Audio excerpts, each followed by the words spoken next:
유대는 이제 하나님의 제사장 나라가 되어야 됨에도 불구하고 이 거룩한 삶을 살지 못했습니다. 그리고 이 수백 년에 걸쳐서 하나님의 말씀에 불순종하고 이 세상과 방불한, 세상과 거의 별반 차이가 없는 그런 삶을 살았기 때문에 결국에 하나님의 이제 심판을 받게 된 것이죠. 그래서 이제 유대 사회가 결국 그 BC 586년 바벨론의 침공에 의해서 멸망을 하게 됩니다. 백성의 대부분은 이 전쟁통에 많은 사람들이 죽었고, 그리고 남아있던 살아남은 사람들은 대다수가 이 바벨론의 포로로 끌려가서 그 지역에 살게 되었던 것이 이 배경인 것입니다. 그래서 이렇게 하나님의 진노를 사서 멸망당하게 된 유대였지만, 그러나 하나님께서는 이미 이 유대가 멸망하기 이전부터 꾸준하게 이 유대를 향하여서 말씀하셨었고, 그리고 다시 유대가 회복될 것도 말씀하셨어요. 심판에 대해서도 말씀하셨고 유대의 회복에 대해서도 말씀하셨습니다. 그래서 이 유대에 대해서 회복하셨던 그 말씀이 이사야서 45장 1절에 보면 예언대로 이 페르시아 왕인 고레스에 의해서, 고레스가 갑자기 이 유대인들에게 고국으로 돌아가도 좋다는 칙령을 발표하게 된 거예요. 그래서 그 일부 이제 신앙 좋은 사람들, 그 사람들이 이제 이 완전히 폐허가 되어버린 유대 사회를 향해서 다시 돌아가는 것이죠. 그래서 수만 명의 사람들씩 이렇게 이동을 하면서 그 지역에 이제 다시 돌아갑니다. 이미 유대는 이 버려진 도시였죠. 이미 그 예루살렘은 다 성이 불타서 없어져 버렸었고, 다 그 성읍이 무너졌고, 또한 유다의 다른 성읍들도 이루 말할 수 없는 처참한 그런 환경 가운데 그냥 폐허에 방불한 그런 도시가 되어 있었습니다. 그런데 이제 그런 지역이었지만, 그러나 이 나라를 사랑하는 마음에 또 하나님을 예배하고 경외하였던 그런 신앙들을 회복하고 싶은 마음에 이스라엘 백성들은 다시 이 유대 땅으로 다시 이주하여서 돌아가는 것이죠. 그래서 이제 다시 터전을 일구며 살기 시작한 지 이미 이 90여 년이 흘렀습니다. 그것이 지금 이 느헤미야가 살고 있던 시점이었어요. BC 445년이에요. 이렇게 대다수의 일부의 사람들이 이 유대 땅으로 다시 옮겨갔음에도 불구하고, 그러나 대다수의 사람들은 아직도 페르시아에 살았어요. 아마도 여러 가지 이유가 있었겠죠. 이 오랜 역사가 흐르면서 그들의 그런 어떤 삶의 터전이 일단은 그 다른 나라로 변해버렸고, 또한 이 나라로 돌아가봤자 다 폐허로 되어버린 도시에서 무엇을 먹고 살 수 있을까? 많은 걱정 끝에 안 간 사람들이 많을 것입니다. 그리고 여러 가지 이유 때문에 때로는 남들의 종이 되었고, 때로는 그곳에서 직업을 포기하지 못해서 남아있는 사람도 있었을 것입니다. 그렇게 많은 사람들이 이 페르시아 지역의 디아스포라 유대인으로 살아가고 있었습니다. 그들 중에 1절에 보면 느헤미야라는 사람이 등장하는 거예요. 이름의 뜻을 보면 하나님이 불쌍히 여기신다라는 뜻이에요. 시대적 배경과 굉장히 잘 어울리는 이름이죠. 마치 지금 이 나라를 잇고 고통 가운데 살아가고 있는 이 유대 사회에 정말 절실하게 필요한 것이 하나님의 긍휼, 은혜 아닙니까? 그것이 지금 유대가 처한 환경이었어요. 근데 이 느헤미야라는 사람은 비록 이 포로 출신이었지만 굉장히 탁월한 능력을 가졌던 것 같습니다. 사실 이 느헤미야의 출신 배경에 대해서는 잘 이 성경에 언급하고 있지 않기 때문에 그가 어떤 가문이었고 얼마나 잘 살았고 못 살았는지를 우리 이제 알지 못하지만, 그러나 내용상으로 봐서는 그가 유력한 가문은 아니었던 것 같지만, 그러나 이 평범하게 살아가면서 이 느헤미야라는 사람은 그 탁월한 능력을 가졌던 것 같고, 그래서 그 탁월한 능력을 인정받아서 이 페르시아의 영향력 있는 자리에 오를 수 있게 되었어요. 11절에 보면 자신에 대해서 내가 어떤 직책이었는지 얘기하는데 보면 11절에 보면 무슨 직업이라고 얘기하고 있죠. 술 맡은 관원이었다고 설명을 하고 있죠. 술 맡은 관원. 이 당시 페르시아가 이 궁정 내부에서 계속된 이 암투가 일어났습니다. 그리고 지금 실제 지금 이 왕으로 있는 이 아닥사스다조차도 이 암살을 통해서 왕이 된 사람입니다.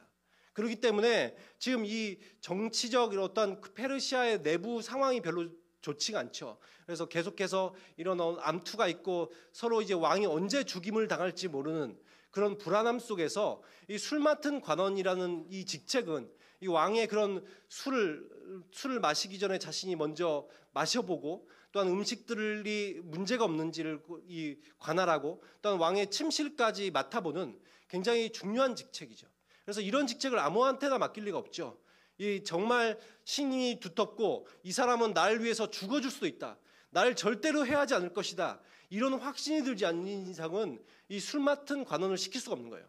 그렇기 때문에 이 술 맡은 관원이라는 것은 당시에 이 페르시아에서 굉장히 고위직이었을 뿐만 아니라 왕의 두터운 신임을 얻고 있는 굉장히 영향력 있는 자리였습니다.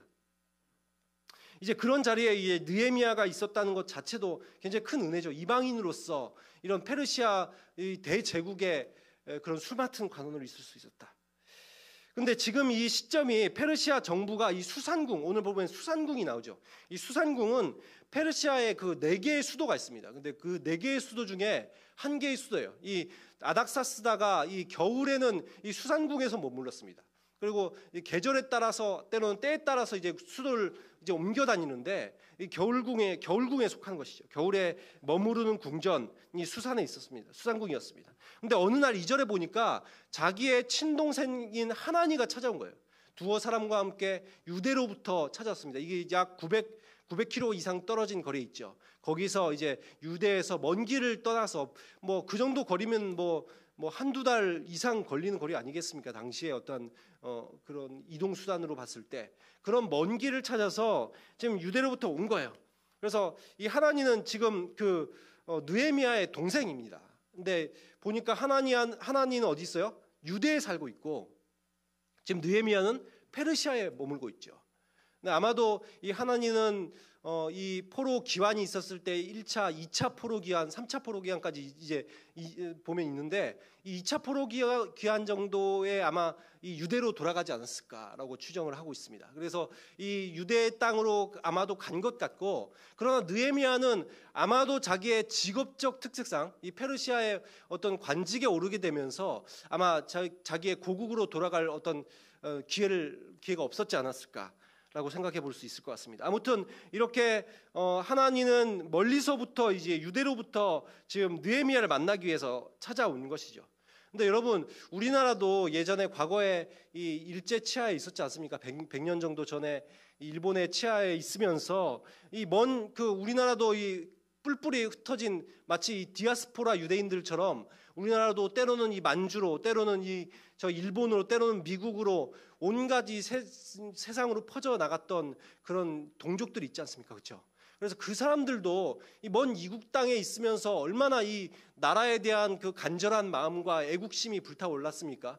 그러면서 나라의 소식을 듣길 바라고, 또한 이 미국에서도 그 옥수수 밭에서 일하면서 얼마 안 되는 돈을 모아서 이 우리나라의 그 독립운동을 위해서 이제 자금을 보내고 했던 것들이 우리들의 역사에도 나오지 않습니까? 그러니까 그것처럼 이 나라를 잃은 어떤 슬픔들, 그런 애국의 마음들, 그런 마음들이 이 느헤미야에게도 있는 거예요. 그래서 유대의 이런 국가적 재난 속에서 이 조국의 소식을 듣고 싶은 마음이 있었던 것입니다. 그래서 물어보죠. 2절에 보면 이 사로잡힘에서 노임받은, 풀려난, 이거는 여기에 남아 있는 사람들을 말하는 게 아니고 이 지금 다시 유대 땅으로 돌아간 사람들을 말하는 거예요. 유대로 다시 이제 돌아가게 된 사람들, 이 동족들, 이 사로잡힘에서 풀려나서 고국으로 돌아가게 된 내 동족들은 어떻게 지내고 있니?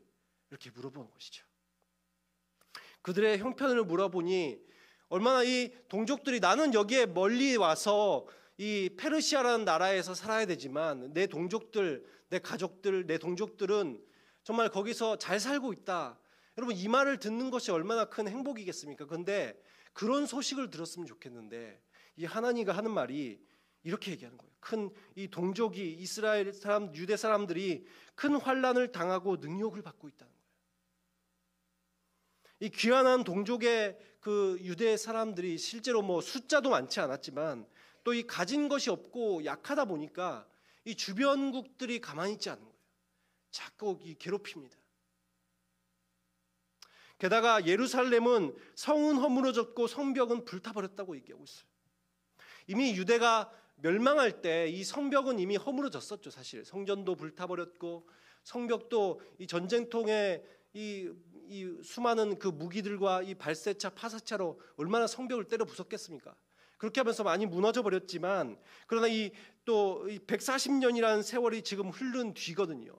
그렇게 세월이 흐르면서 이 성의 보수가 제대로 이루어지지 않았고 오히려 이 더 참담한 꼴로 완전히 성벽이 다 무너져서 이렇게 정말 이 쓸모없는 그런 도시처럼 되어버렸다는 거예요. 여러분, 이 성벽이 없다는 것이 무엇을 의미합니까? 이 유대인들이 귀환을 하였지만 이 도시에 살고 있긴 하지만 그러나 그들 가운데 이 외부로부터 보호를 받지 못한다는 거잖아요. 당시에 이 고대 사회에는 성벽을 통해서 외침을 막을 수 있고 또 그것이 사람이든 아니면 당시에 들짐승이든 아니면 이런 자연적 어쩌한 그런 자연적인 그런 위협, 바람과 추위와 더위 이런 것들을 다 막아줄 수 있는 것이 사방으로부터 위협을 막는 것이 성벽인데 그것들이 다 무너져서 이 무방비로 노출되어 있는 그런 상태라는 거예요. 그것이 바로 큰 환난과 능욕의 이유인 것이죠. 우리도 만약에 이 저기 북쪽에 이 철책선이 없다고 생각해 보세요. 발 뻗고 잠을 잘 수 있겠어요? 지금 그런 상황인 거예요. 자신을 둘러싸고 있는 외부의 적으로부터 자신을 보호해주지 못하는, 언제 내가 모든 것을 잃어버릴지 모르는, 내 생명조차 보호받지 못하는 그런 환경 속에 있다는, 여러분 이런 나라의 상황을 들을 때에 이 느헤미야의 심장이 어떨까요? 느헤미야가 이 마음이 굉장히 아픈 거죠. 물론 자기는 이 대국 페르시아에서 고위관직을 얻었고 그래서 자기는 이 부귀영화를 누리고 또 자자손손 잘 살 수 있다고는 하지만 그러나 이 동족과 나라를 향한 애끓는 마음, 내 동족들은 이 더위와 추위에 고생하지 않을까? 이 외부의 침입과 이 들짐승의 공격으로부터 그들은 안전을 보장받을 수 있을까? 열심히 일하여 벌어들인 그 수확과 또한 그 삶의 터전은 혹시나 이 강도들에게 뺏기진 않을까? 이런 고민들을 하면서 이 평안히 발 뻗고 잘 수 있을까? 이런 고민들이 이 느헤미야의 그 마음속에 가득한 거예요. 생각 속에 가득한 거예요. 그래서 4절에 보면 이 나라의 소식을 듣고 여러 날을 눈물로 지새웁니다. 매일같이 울면서 이거 어떻게 해야 될까? 나라의 상황을 어떻게 해야 될까? 근데 할 수 있는 게 기도밖에 없는 거예요. 그래서 오늘 말씀에 보면 하나님 앞에 금식하며 기도하였다고 표현하고 있죠. 그래서 5절에 이렇게 말합니다. 이 온 우주를 주관하시는 하늘의 하나님, 모든 만물이 경외해야 될 크고 두려운 하나님이시여. 하나님은 하나님을 사랑하고 계명을 지키는 자에게 약속을 지켜주시고 긍휼을 베풀어 주시는 분이 아니십니까? 6절에 하나님의 종이 기도합니다. 이스라엘 자손을 위해서 제가 밤낮으로 기도합니다. 우리 이스라엘이 하나님께 범한 죄를 고백합니다. 저와 저의 조상들이 주님께 죄를 지었습니다. 7절에 주를 향하여 크게 악을 행했고 모세에게 명령하신 계명의 말씀에 저희들이 불순종했습니다. 8절 보시면 옛적에 주님께서 모세에게 말씀하셨지요. 만일 너희가 범죄하면 너희를 여러 나라에 흩어버릴 것이다. 이 하나님의 말씀이 지금 이루어졌지 않습니까? 온 사방으로 다 흩어짐을 당하였지 않습니까? 그러나 9절에 보면 하나님, 주님께서 만일 내게로 돌아와 내 계명을 지키면 너희가 어디 있든지 모아 돌아오게 하리라. 주님 이렇게 말씀하셨지 않습니까? 청하건대 주님, 하나님께서 말씀하신 이 말씀, 이 약속, 하나님 지금 좀 기억해 주세요. 10절에 이스라엘이 이 하나님께서 일찍이 이집트에서 큰 권능과 강한 손으로 이스라엘을 이 과거에서 출애굽시키셨지 않습니까? 그랬던 하나님의 그 강한 손과 큰 팔, 이 하나님을 저는 기억합니다. 주님 그렇게 큰 권능과 강한 손으로 구속하신 주의 백성이 아닙니까? 이렇게 기도하면서 마치 느헤미야는 이 이스라엘과 유대가 범죄하였던 모든 죄악들, 수백 년 동안 하나님 앞에 나오지 못하였던 그런 모습을 마치 자기의 죄인 것처럼 주님 앞에서 이렇게 기도를 하고 있는 거예요. 하나님의 성품에 의지하여서, 하나님의 능력에 의지하여서 하나님 그때처럼 다시 한번 이스라엘에게 이 유대 사회에 은혜를 베풀어 주십시오. 그렇게 기도하면서 11절에 보니까 이 느헤미야가 이렇게 조국을 위해서 자기는 기도를 하고 있는데 이 조국을 위한 기도가 자기뿐이 아니라는 거예요. 자기 혼자만의 기도가 아니다라고 얘기하고 있어요. 보니까 뭐라고 얘기해요? 주의 종은 누구겠어요? 이 느헤미야죠. 느헤미야고 뒤에 보면은 주의 이름을 경외하며 기뻐하는 기도자들이 있다는 거예요. 지금 이 구국기도가 지금 마음을 같이하여서 나라를 위해서 기도하는 믿음과 신앙의 동지들이 있다라는 것이죠. 그들도 때로는 이 느헤미야와 함께 아마 오늘 이 금요 기도에 우리 모여서 이렇게 우리 성교회가 함께 기도하지 않습니까? 그렇죠? 그것처럼 어떤 이 믿음의 동지들이 같이 이 나라를 살리고자 하는 마음에 나라를 위해서 느헤미야와 함께 어떤 밤에는 기도를 모여서 기도했는지 모르겠어요. 또한 때로는 어떤 사람들은 이 흩어져서 그 나라에서 다니엘도 그랬죠. 매일같이 이 창문을 열어 제끼고 유대 성전이 있던 곳을 향하여서 어린 날 이 포로로 끌려와서 늙어 죽기까지 그 먼 바벨론 땅에 살면서 거기서 나라를 위해서 계속해서 기도했지 않습니까?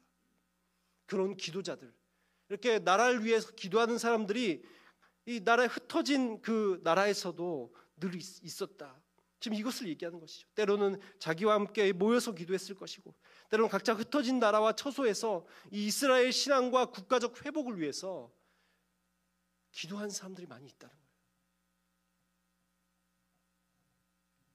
그러면서 이렇게 얘기합니다. 오늘 종이 형통하여 이 사람 앞에서 은혜를 입기를 원합니다. 이 사람은 이 페르시아 왕을 얘기하고 있어요. 이 아닥사스다 왕. 아닥사스다 왕에 대해서 지금 이 페르시아 왕이 자기를 돕게 해달라고 기도하는 거예요. 자기가 어떤 위치에 있습니까? 지금 이 왕의 신임받는 그런 그 높은 고위관직에 있지 않습니까? 자신이. 그리고 왕은 이 아닥사스다 왕은 이 유대 이 작은 민족을 충분히 도와주고 또한 유대를 살려줄 수 있는 능력과 이 권세가 있죠. 느헤미야는 그것을 알기 때문에 하나님, 이 사람 이 아닥사스다의 은혜를 입기를 원합니다. 내가 이런 위치에 있는 것이 우연이 아닌 것으로 믿습니다. 주님, 저에게 이런 위치를 주신 것은 이 왕과 친할 수 있도록 인도하신 것은 하나님의 뜻임을 믿습니다. 아마 그런 마음으로 기도하지 않았겠습니까? 하나님, 주님, 제가 있는 이 위치에서 하나님께 쓰임받기를 원합니다. 하나님, 저를 사용하셔서 우리 동족을 위해서 쓰임받게 해주십시오. 하나님의 나라를 위해서 쓰임받게 해주십시오. 여러분, 우리나라도 보면은 이 일제시대를 겪고 그 이후에 또 한국전쟁이 또 3년간의 한국전쟁이 있고 이 1900년대 초반부터 시작해서 1800년대부터 시작해서 1900년대 일제시대 그리고 1950년에 이 또 한국전쟁 그 이후에 이 전후 전쟁 이후에 얼마나 많은 사람들이 또 어렵게 살면서 굶어 죽고 또 나라를 재건하기 위해서 살아왔습니까? 그렇게 하면서 또 1970년대 80년대를 지나면서 우리나라도 이 나라를 위한 기도들이 많이 있었죠. 구국기도. 저는 물론 그 시대를 안 살았기 때문에 사실 그 시대를 경험하지는 못했지만 제가 선배들을 통해서 듣기로는 또한 이 교회사를 보면서 그런 기도들이 있었더라고요. 나라를 위한 기도들이, 구국기도가 계속해서 있어왔죠. 우리가 이렇게 평안하게 지금 잘 지내고 있으니까 또 이렇게 있기 쉽지만 사실 이 시대도 마찬가지인 것 같습니다. 이 시대도 어느 때보다도 어느 때 못지않게 나라를 위한 기도가 필요한 시기가 아닌가. 지금도 계속해서 이 한반도의 이 북한의 그런 핵 위협과 계속되는 북한의 종교 탄압과 인권 유린 그리고 나라의 정치적 경제적 상황 그리고 한반도를 둘러싼 국제 정세와 또한 이 추락하고 있는 한국 교계를 바라볼 때 저희들이 영적인 눈으로 이 나라를 또한 이 한국 교회를 또 저 북한의 현실들을 바라봐야 되지 않을까.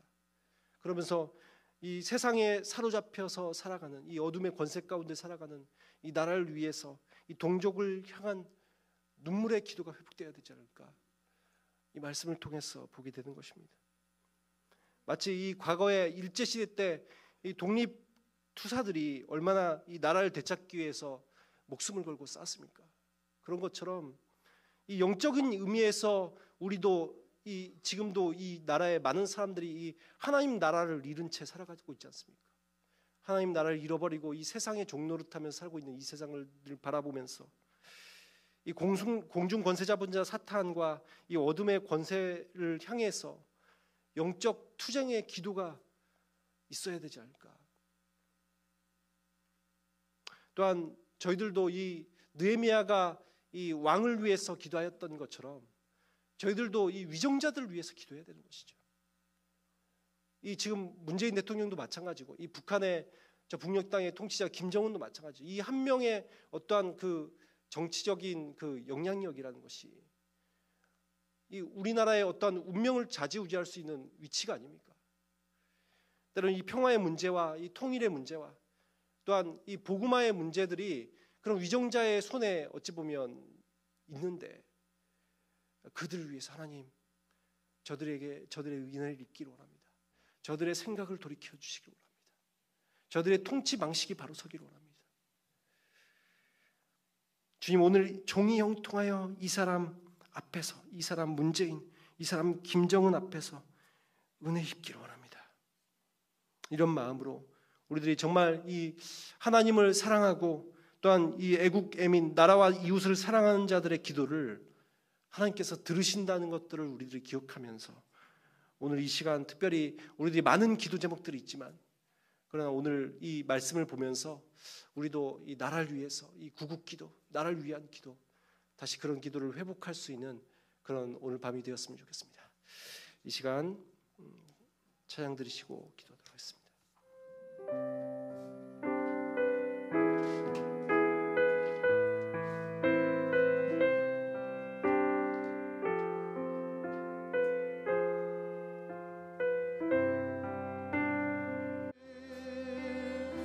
그래서 이 시간에 우리가 나라와 민족을 위해서 기도하는 시간을 갖기를 원합니다. 이 세상에 악한 영향력을 행사하는 이 어둠의 권세가 떠나가게 하여 주시옵소서. 아멘. 우리가 정말 우리도 이 찬양의 가사처럼 하나님의 눈으로 이 땅의 어둠을 바라보기를 원합니다.